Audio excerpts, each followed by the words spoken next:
ये बात है साल 1663 की। रायगढ़ से एक विशाल मराठा आर्मी सूरत पर हमला करने के लिए निकली। उन दिनों सूरत पर मुगलों का राज था और यहाँ का सूबेदार था इनायत खान। कहते हैं कि सूरत मुगलों की इकोनॉमिक कैपिटल थी। यहाँ बड़ी बड़ी मंडियां और गोदाम थे। यहाँ के पोर्ट से ब्रिटिशर्स, फ्रेंच और डच अपना माल एक्सपोर्ट किया करते थे। हर इंपोर्ट एक्सपोर्ट पर इन्हें फिक्स चुंगी यानी कि टैक्स देना पड़ता था, जिससे मुगलों को करोड़ों का रेवेन्यू मिलता था। सूरत में यह पैसा सोने, चांदी और हीरे के रूप में था। इसलिए मराठों ने इस शहर को चुना। मुगलों को गुमराह करने के लिए उन्होंने अफवाह फैलाई कि वह औरंगाबाद पर हमला करने जा रहे हैं, लेकिन पहाड़ों में छिपते छिपाते सिर्फ 10 दिनों के भीतर ही वो सूरत पहुंच गए। 5 जनवरी 1664 मराठा आर्मी सूरत के दरवाजे पर खड़ी थी। इधर इनायत खान को यकीन ही नहीं हो रहा था कि मराठे 10 दिनों में 300 किलोमीटर पार कर आए हैं। लेकिन जब उसने बाहर का नजारा देखा तो उसके पैरों तले जमीन खिसक गई। मराठा सैनिक सूरत को चारों तरफ से घेर कर खड़े थे, जिन्हें लीड कर रहे थे पुरंदर विजेता, महान मराठा सम्राट छत्रपति शिवाजी महाराज। इतिहास बताता है कि उन दिनों मुगलों में शिवाजी का भयानक खौफ था। उनके डर से इनायत खान ने किले के दरवाजे बंद कर लिए। रिश्वत लेकर कुछ ट्रेडर्स को उसने किले में घुसने दिया और बाकी को बाहर छोड़ दिया। तब शिवाजी महाराज ने उसे बचने का एक मौका दिया। उन्होंने इनायत खान और सूरत के कुछ खास ट्रेडर्स को मिलने बुलाया। अपनी book Shivaji and his times में सर जदुनाथ सरकार लिखते हैं कि हाजी बेग, हाजी कासम, बहिरजी बोरा, शहीद बेग, अब्दुल्ला बेग और अब्दुल जफर उन दिनों सूरत के सबसे अमीर व्यापारी हुआ करते थे। बहिरजी बोरा के घर तो हीरे जवाहरात से भरे 810 पीपे पड़े थे और उनकी सालाना इनकम 80 लाख थी। वहीं अब्दुल जफर के पास सामान से भरे पूरे 19 जहाज थे। शिवाजी ने मैसेंजर भेजकर इनायत खान को यह ऑप्शन दिया कि अगर वह लोग मिलकर मराठों के नुकसान की भरपाई कर दें तो सूरत को छोड़ दिया जाएगा। लेकिन इनायत खान और उसके लालची व्यापारी इसके लिए तैयार नहीं हुए। कहते हैं कि खुद इनायत खान बेहद करप्ट था। वह जेब को बेवकूफ बनाकर 5000 सैनिकों की सैलरी लेता, लेकिन सूरत में उसने सिर्फ 1000 सैनिक तैनात कर रखे थे। सूरत में सिक्योरिटी ना के बराबर थी। इसीलिए शिवाजी महाराज ने एक प्लान बनाया। उन्होंने अपने एक जासूस बहिरजी नायक को सूरत भेजा, जिसने शहर में मुगल आर्मी की प्लेसिंग, सूरत के ट्रेडर्स और यहाँ छिपे खजाने के बारे में बिल्कुल सटीक जानकारी हासिल कर ली। रायगढ़ आकर सारी डिटेल्स उसने शिवाजी महाराज को दी और इसी बेस पर मराठा आर्मी ने सूरत पर अटैक किया।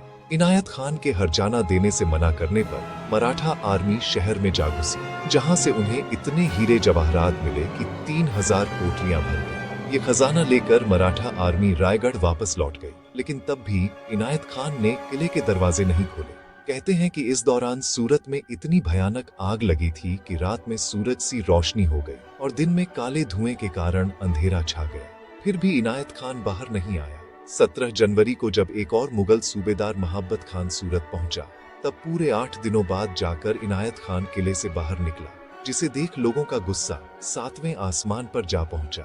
लोग उसे भला बुरा कहकर कोसने लगे। तब नाराज होकर उसके बेटे ने भीड़ पर तीर चला दिया। इस तीर से सूरत का सबसे मशहूर व्यापारी मारा गया और जब ये बात औरंगजेब को पता चली तो वह गुस्से से पागल हो गया। उसने मिर्जा राजा जय सिंह को 1.5 लाख सैनिकों की एक फौज के साथ रायगढ़ पर अटैक करने भेजा और तब हुई वह संधि जिसने छत्रपति शिवाजी राजे और औरंगजेब को आमने सामने लाकर खड़ा कर दिया। कहते हैं कि उस दिन औरंगजेब को पता चला कि उससे भी बड़ा एक सम्राट भारत में मौजूद है। जल भुनकर उसने शिवाजी को कैद करवा दिया। लेकिन सवाल आता है कि आखिर क्यों किया था शिवाजी महाराज ने सूरत पर हमला? कैसी थी औरंगजेब से उनकी पहली मुलाकात? इतिहास बताता है कि शिवाजी महाराज ही थे जिनके पास आर्मी के साथ साथ सबसे ताकतवर नेवी भी थी और वह बिजनेस की भी पूरी समझ रखते थे। कैसा था शिवाजी का राज और क्यों कहलाते थे वह भारत के महान छत्रपति? इन सभी सवालों का जवाब जानने के लिए हमें चलना होगा 150 साल पीछे, इतिहास के उस दौर में जब दिल्ली की गद्दी पर मुगल बादशाह शाहजहां का राज्य था। देश की राजधानी दिल्ली से करीब 13 किलोमीटर दूर पुणे सिटी के पास है झुन्नार माउंटेन रेंज। यह पहाड़ टीक वुड के लिए फेमस है और यहीं बना है बेहद हिस्टोरिकल शिवनेरी फोर्ट। यह बात 1630 की है। बीजापुर के सेनापति शाहजी भोसले की पत्नी जीजाबाई ने यहां एक बेटे को जन्म दिया। जीजाबाई भगवान शिव की बहुत बड़ी भक्त थीं, इसीलिए उन्होंने बेटे का नाम शिवा रखा। कहते हैं कि उसी वक्त में मुगलों और बीजापुर के सुल्तान मोहम्मद आदिल शाह के बीच एक पीस ट्रीटी साइन हुई थी, जिसके बाद शाहजी भोसले को साउथ बीजापुर का इंचार्ज बना दिया गया। वैसे तो शाहजी के पास पुणे की जागीर भी थी, लेकिन पुणे में वह रह नहीं सकते थे, इसलिए उन्होंने पुणे की जागीर शिवाजी और जीजाबाई के नाम कर दी और खुद बीजापुर जाकर दूसरी शादी कर ली। शिवाजी की देखरेख के लिए उन्होंने अपने विश्वसनीय कारकुन दादोजी कोंडा देव को शिवनेरी भेज दिया। अब दादोजी शिवाजी के बिहाफ पर पुणे की जागीर कलेक्ट करते और जीजाबाई उन्हें देशभक्ति का पाठ पढ़ाती। इतिहास बताता है कि उस दौर में पुणे डेक्कन प्लेटो का हिस्सा था, जहां 3 पावरफुल इस्लामिक किंगडम रूल किया करती थी। इनमें अहमदनगर पर निजामों का, बीजापुर पर आदिल शाह का और गोलकुंडा पर कुतुब शाही का राज था। वहीं दिल्ली के तख्त पर तो शाहजहां बैठा ही था। दूसरी तरफ पुर्तगीज, डच और ब्रिटिशर्स भी भारत आ चुके थे और ये सब मिलकर अलग अलग तरीकों से हिंदुओं को टॉर्चर करते थे। तब गुरु रामदास ने मराठों को एकजुट होकर इनसे लड़ने की प्रेरणा दी। शिवाजी भी गुरु रामदास के शिष्य थे। गुरु और मां ने मिलकर उन्हें स्वराज का सपना दिखाया, क्योंकि वो जानते थे कि शिवाजी राजा बनने के लिए पैदा हुए हैं। बस जरूरत थी तो एक मौके की, और यह मौका उन्हें मिला 1646 में जाकर, जब सुल्तान आदिल शाह की तबीयत बिगड़ने लगी। हुआ यूं कि आदिल शाह के बीमार होते ही बीजापुर में पॉलिटिकल केयस शुरू हो गया।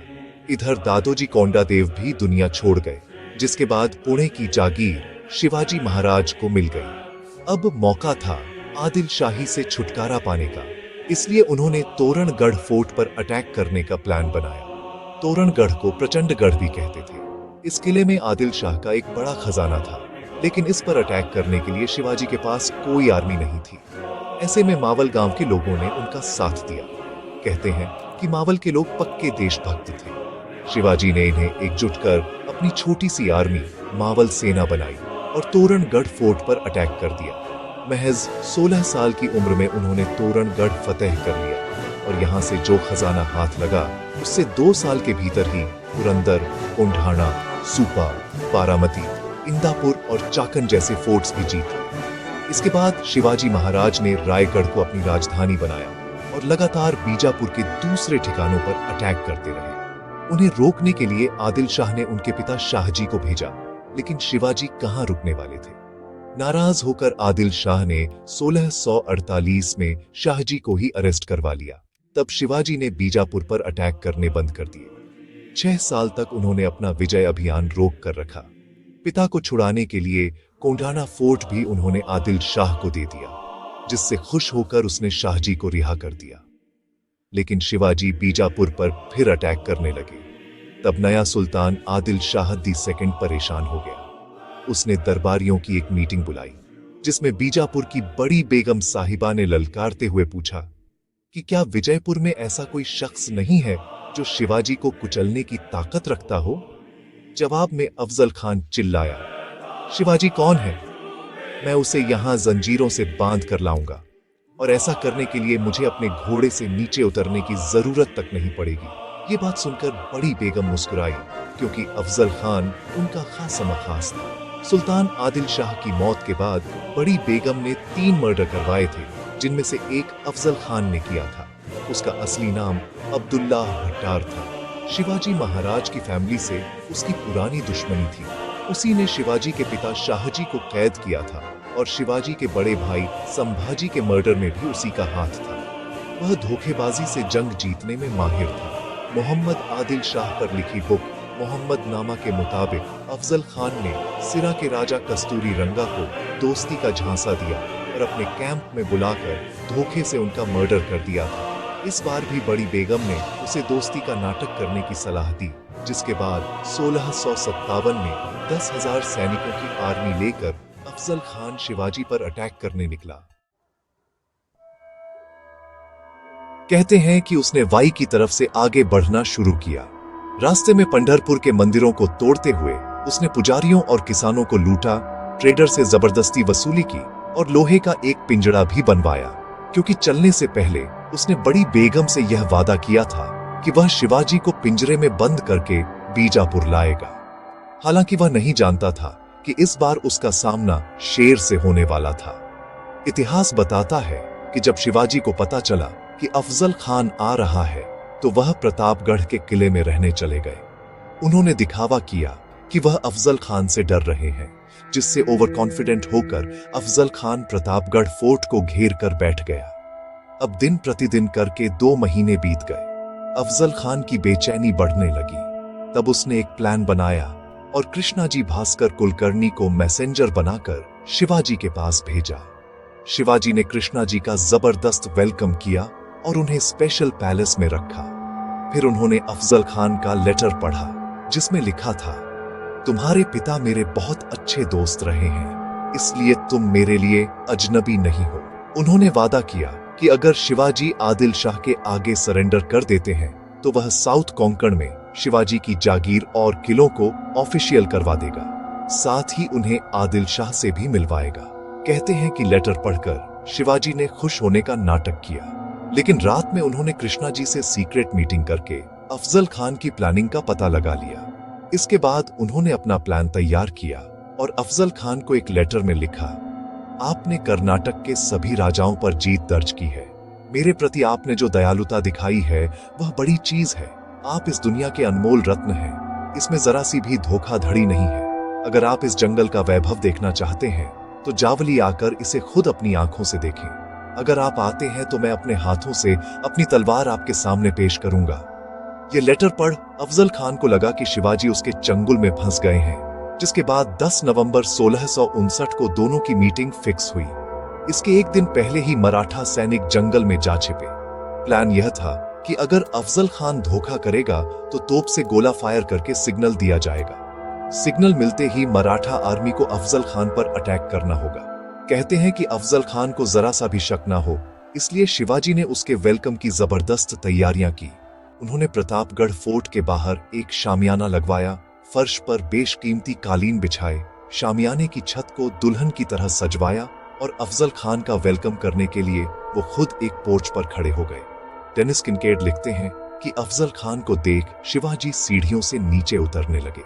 तब अफजल खान चिल्लाकर बोला कि एक साधारण जमींदार का लड़का यह शामियाने कैसे सजा सकता है। इस पर शिवाजी ने जवाब दिया कि यह हमने आपके स्वागत में सजाए हैं। यह सुन अफजल खान ने उन्हें गले लगाने के लिए अपनी बाहें फैला दी। कहते हैं कि अफजल खान 7 फीट लंबा और बेहद खूंखार था। गले लगते ही उसने शिवाजी की गर्दन जकड़ ली और खंजर से उनके पेट पर वार किया, लेकिन कपड़ों के नीचे पहने जिरभक्तर यानी कि आयरन कोट के कारण शिवाजी बच गए और अपने हथेली में छिपे वाघनख से उन्होंने अफजल खान को चीर कर रख दिया। अफजल खान दर्द में चिल्लाया, धोखा, धोखा, इसने मुझ पर हमला किया है, इसे तुरंत मार डालो। इतना सुनते ही सैनिक शिवाजी पर हमला करने दौड़े। तभी जंगल में छिपे मराठा सैनिक भी बाहर निकल आए, जिसके बाद दोनों सेनाओं में भयानक जंग हुई। इस जंग में आदिल शाह के 3000 सैनिक मारे गए और अफजल खान तो पहले ही ढेर हो चुका था। जब यह खबर बीजापुर पहुंची तो बड़ी बेगम ने खुद को कमरे में बंद कर लिया। पूरे राज्य में शोक की लहर दौड़ गई और बदला लेने के लिए आदिल शाह ने रुस्तम जहां को भेजा, लेकिन शिवाजी ने उसे भी हरा दिया और इस बार उन्होंने पन्हाला किला जीत लिया। इस तरह लगातार हार से परेशान आदिल शाह ने मुगल बादशाह औरंगजेब से मदद मांगी और औरंगजेब ने भेजा अपने मामा शाहिस्ता खान को। यह साल था 1660 का। औरंगजेब को बादशाह बने 1 साल ही हुआ था, लेकिन वह भी डेक्कन पर कब्जा करना चाहता था। इसलिए उसने अपने बेटे मुअज्जम को हटाकर शाहिस्ता खान को डेक्कन का सूबेदार बना दिया।